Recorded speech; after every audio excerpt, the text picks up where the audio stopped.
So after Parsvakonasana A, we go into the twisted version of extended side angle.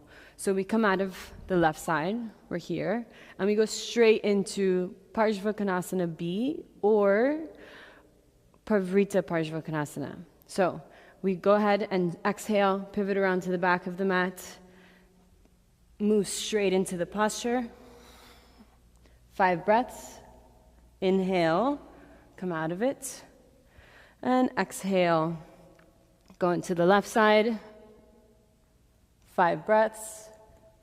Inhale, open to the side. You can also open to the side this way, bringing the arm over your head. Exhale into Samasthitihi. So let's break that down a little bit. I'm going to start first by lowering the knee to break it down.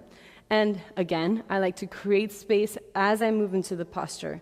So reaching this left arm up, feeling like the rib cage is lifting away from the pelvis, maybe even dropping the tailbone already to really feel the stretch to the front of the left hip. And then as I move into it in the exhale, you can place the hand on the outside of the thigh to help you with leverage. So you press the hand down, and that deepens you into the twist. But as you twist, you want to drop the tailbone and round the spine.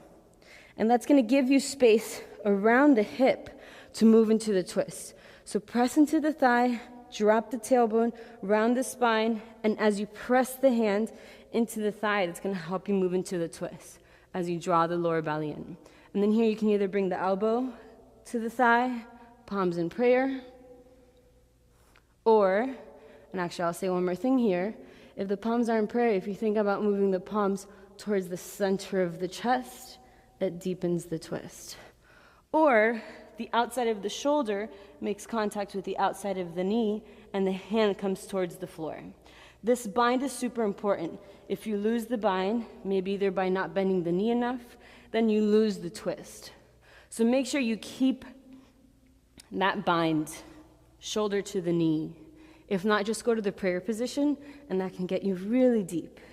And then in either version, you can tuck the toes and lift the back knee up. Reach the right arm over your head if you're in this version. And then for the deepest expression, you can lower the heel, but keep pressing through the outside edge of the foot to lift the arch, just like in Parsvakonasana B. So once you're here, whatever version you're working with,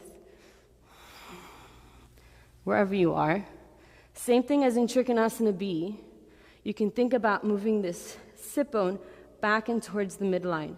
As you gently drop the tailbone, that's going to give you more space to reach the heart forward and up and deepen into the twist. Another thing you can do to think about deepening is bending more into the right knee. If that back heel is lifted, you could also think about reaching that heel back. And that's going to open up the space a little bit more. And then same thing as Trikonasana, exhale, gaze down, inhale to come out of it. All right, so let's look at that on the other side. You can either go into it with the knee down, or you can also lift the knee, which is a little bit more conventional for moving from pose to pose without stopping. If you keep the knee lifted, you can just go straight into the posture. I like to, when I go into it with a straight leg, I actually like to bend the knee a little bit, because bending the knee allows me to find that dropping of the tailbone that I talked about that is super helpful for finding space to move into the twist. So same thing, drop the tailbone and then move into the twist. And then from here, you can lower the knee, the heel, or not. And then once you're here, again, you can, like I mentioned, think about reaching the sit bone back and towards the midline. And you might feel this knee pressing out towards this arm. And just resist that movement.